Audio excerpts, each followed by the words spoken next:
खबर यह है कि अब से कुछ ही देर पहले महाराष्ट्र सरकार में मंत्री नवाब मलिक को ईडी ने गिरफ्तार किया है। लगातार कई घंटों तक पूछताछ चलती रही और इस पूछताछ के बाद तकरीबन अभी तक जो खबर आ रही है कि 7 घंटे पूछताछ हुई और उसके बाद गिरफ्तारी हो चुकी है। नवाब मलिक का जेजे अस्पताल में मेडिकल टेस्ट किया गया है। अब से कुछ ही देर बाद उन्हें कोर्ट में पेश किया जाना है, मुंबई के सेशन कोर्ट में। दूसरी ओर नवाब मलिक की गिरफ्तारी की खबर मिलते ही ईडी दफ्तर के बाहर एनसीपी कार्यकर्ताओं ने जमकर हंगामा भी करना शुरू कर दिया है।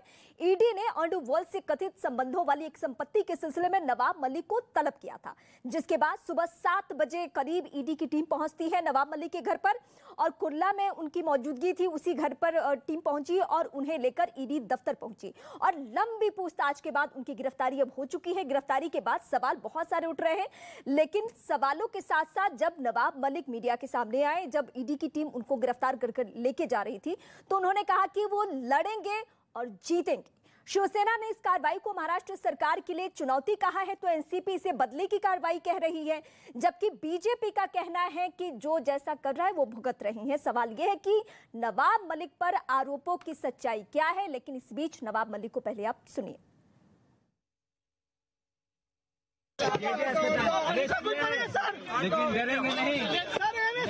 जीतेंगे। तो आखिर क्या सच्चाई है? सियासत का कोई एंगल है? बहुत सारे सवाल है। तमाम गेस्ट हमारे साथ जुड़ेंगे, लेकिन सबसे पहले हम सीधे मुंबई आपको लिए चलते हैं। 2 सहयोगी इस वक्त हमारे साथ जुड़ रहे हैं।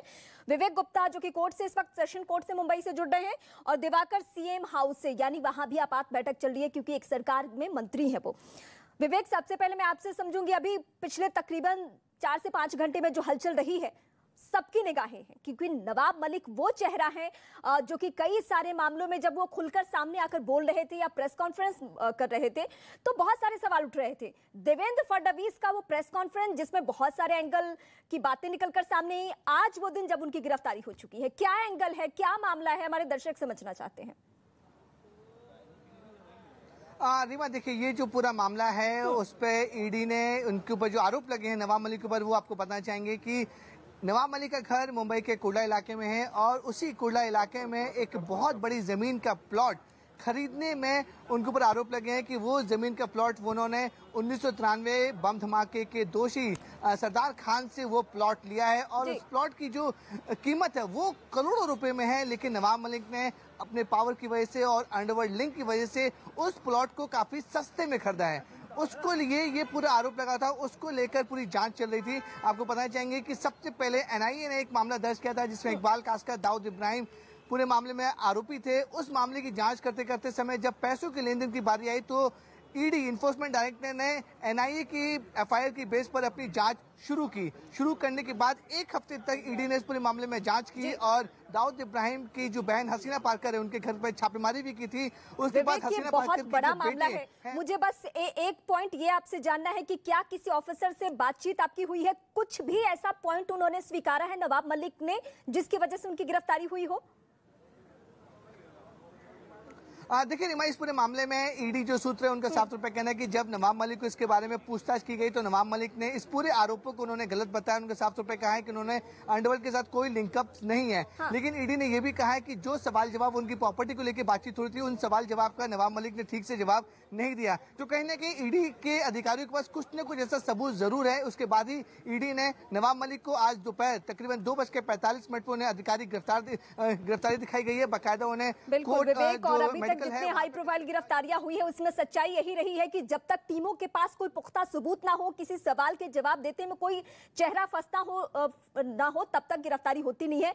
अब मैं दिवाकर के पास जाऊंगी। दिवाकर, चूंकि सरकार में मंत्री है नवाब मलिक, इस एंगल से बहुत प्रेशर है सरकार के ऊपर और बीजेपी तो खुलकर ये कह रही कि इस्तीफा दे दीजिए सबसे पहले नवाब मलिक को लेकर। तो अब सरकार के स्तर पे किस तरीके की बड़ी बैठक चल रही है या शरद पवार के घर पे एक बड़ी बैठक चल रही है, ये गहमा गहमी कैसी है, ये जरा बताइए आप।